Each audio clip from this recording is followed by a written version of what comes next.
So, Spencer, once August camp hits, the Ducks will only have 4 weeks to prepare for Georgia.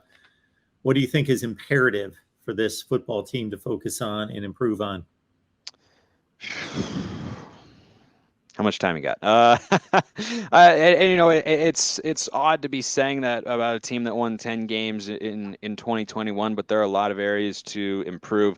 I think the biggest thing is the ability to get the wide receivers involved in the offensive game plan. You saw Micah Pittman transfer in the middle of the season last year. He was a highly touted recruit who did a lot of great things at Oregon, started catching passes from Justin Herbert, but this past year just wasn't getting the ball enough, and he transfers down to Florida State.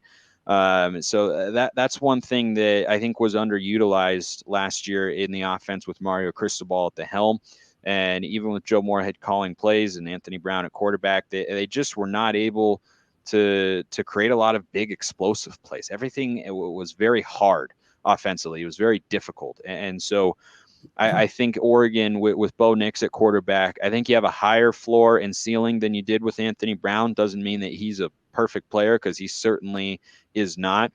But there are talented wide receivers on this roster. You look at guys like Troy Franklin, Dante Thornton, who are highly rated 4-stars, showed some great promise in their freshman campaigns last year. Chris Hudson has developed into a really deadly slot receiver. Seven McGee is transferring. He's a speedster, or transferring positions, that is, from running back to wide receiver. He's got great speed, can take the top off of defense. He did so in Oregon spring game on the first play from scrimmage.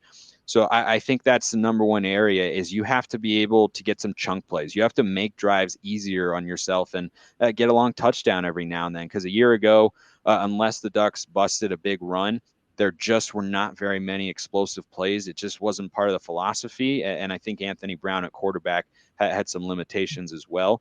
And there are other areas where the Ducks can improve defensively. They've got to be better statistically against both the run and the pass. They struggled in both areas last year, but I think being able to create chunk plays so that you have some easy touchdown drives that are just 4 or 5 plays, every now and then would do a lot for them.